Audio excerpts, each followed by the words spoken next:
Bien. Em, Tenemos entonces un diodo en serie con la resistencia en un circuito que tiene como carga un inductor. ¿Sí? Entonces, fíjense, este sería el freewheel. Entre 3 y 4 está la bobina, y entre 4 y 3 está el serie del diodo con la resistencia. Y el resto es trivial, sigue siendo el mismo transistor y todo lo demás. ¿Qué es lo que sucede aquí? Corriente en el inductor. La corriente en el inductor, como vimos antes, sube, ¿sí? Acá también está graficada la señal de excitación, pero este es el punto en el que se estaría cortando. Y es como que sigue de largo, digamos, un tiempito más. Esta es la de inductor. Ahora, la de colector se ve que cae mucho más abruptamente. ¿Qué es lo que sucede con la del colector al caer abruptamente? Hay algún otro circuito en el nodo, alguna otra rama del nodo que asume esa corriente. Toda la corriente del inductor, ¿a dónde va a parar? Al diodo. Acá está la corriente en el diodo, ¿sí? Hay un pico, esto está en diferentes escalas. Fíjense, estos 4 amperes, estos 2 amperes, hay que acomodarlo para tenerlo todo igual. Vamos a hacerlo. Eh, Voy a acomodar,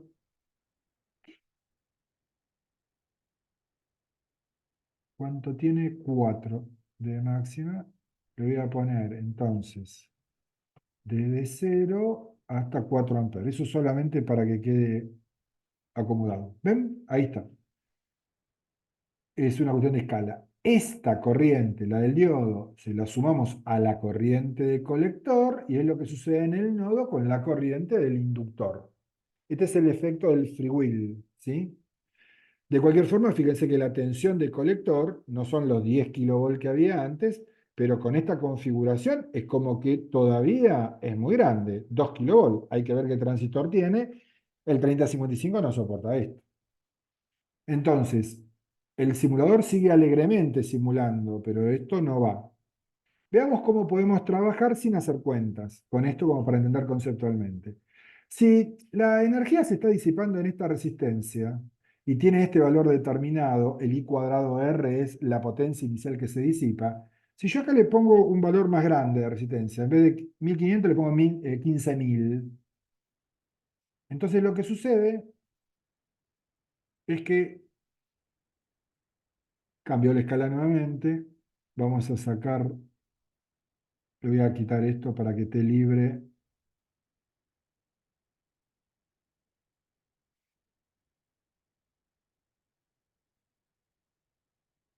El seteo del eje del I, lo voy a poner automático, ¿sí? Ahí está el pico de la corriente del diodo y la tensión en el colector. Fíjense cómo va cambiando el comportamiento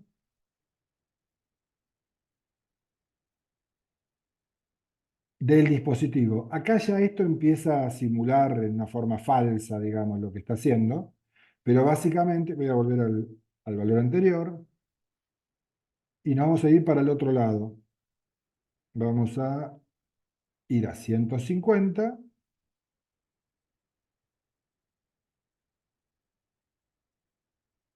Ahí tienen el pico de 2 amperes en el diodo y la tensión del colector que está ya seteada en un valor bastante más cercano a los 200. ¿Sí? Ahora, acá la tensión, cero en el colector. ¿Por qué? Porque está saturado, está en conducción, cercano a cero, digamos. Pica a una tensión muy grande, que es la que está frenada por el freewheel. Y va bajando, pero ¿a cuánto baja? Baja el estado de corte. ¿Y cuando está en corte, qué es? Y es la tensión que tiene aplicada la fuente, que creo que eran 40 volts. Entonces, básicamente hay 3 niveles de tensión. El de saturación, el de corte y lo que tiene que ver con la transición. Cuando está ahí picando. ¿Está? Bueno, entonces concretamente esto es para jugar un poco con los valores y poder acotar el funcionamiento del circuito. Ahora vamos a ver la parte de cuentas, que es lo que más interesa. Y nos estaría faltando, creo que el 4. Ah, acá lo que tenemos es una tensión de clamping, ¿sí? Con una tensión de 300 volt. Cuando hicimos en teoría, hablamos de 100 volt y 200 volt. Acá lo que estamos haciendo es, fíjense, la corriente del inductor sube y baja con una pendiente similar. ¿Por qué? Y porque si son 300 volt, la tensión aplicada sobre el inductor crece con una pendiente. Y si es 600 la de clamping, 600 menos 300 es 300. Es la misma pendiente, pero en inverso. Acá se ve la tensión de colector mucho más fácil lo que decía. Saturación, acá está cortado, pero como está clampeado, ya no tiene una curva distinta. Está clavado en la tensión de clamping, 600 volt. Y acá se viene a la tensión a los 300, que es la de fuente. Sin embargo, si uno mira con detalle, acá se produce una oscilación. Bueno, van a encontrar cosas raras de este estilo en muchos ejercicios, pero esto básicamente lo que tienen que entender es que los componentes realmente, cuando están modelados, tienen comportamientos equivalentes a capacitores, resistencias e inductores. En forma particular, alguien algo me había hablado antes de un transistor, tiene un comportamiento, el transistor lo podés ver como, desde el punto de vista capacitivo, como algún capacitor entre base y emisor, uno entre base y colector y otro entre colector y emisor. ¿Sí? Tiene ese comportamiento. Ahí hay una parte capacitiva en cada una de esas junturas. El tema concretamente acá es que tengo una carga inductiva. Entonces, en cuanto aparece un capacitor, va a querer oscilar.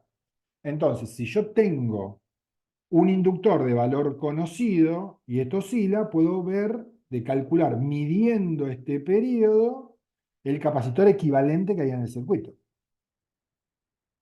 ¿Está? Y de hecho, parte de la práctica tiene que ver con eso, ¿sí? Con poder identificar este tipo de oscilaciones. Pero bueno, acá cerrando el concepto, la parte importante es que se clampea a una tensión determinada, ¿sí? Fija. Este es el mismo concepto que tienen con una batería o con diodos de recirculación o con diodos con Zener. Cuando ponemos, como vimos recién, una resistencia, aparece la parte de exponencial decreciente. Por otro lado, no se asusten con las formas de onda, porque justamente van a dar el producto de potencias, por ejemplo, dan estas formas extrañas, hay que acomodar el gráfico al estilo. Esto no es un ejercicio tal cual, sino es demostrativo del funcionamiento del circuito. Bueno, dejamos de grabar, así tienen aislada la parte esta, que por ahí es la más importante.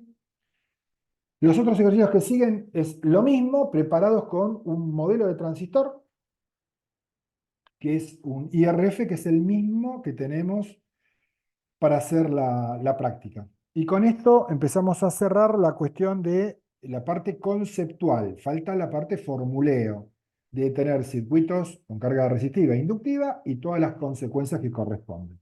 Pablo, ¿estás por ahí? Sí, acá estoy. ¿Querés mostrar un poquito el tema del TPL? ¿Podés? Dame un segundo que abro la guía como para contar un poco de qué se va a tratar, ¿querés? ¿O desde el esquemático? No, si querés mostrar la guía. El tema Mm, que nos corre, ya sabés cuál es el tiempo, manéjalo vos. Bien,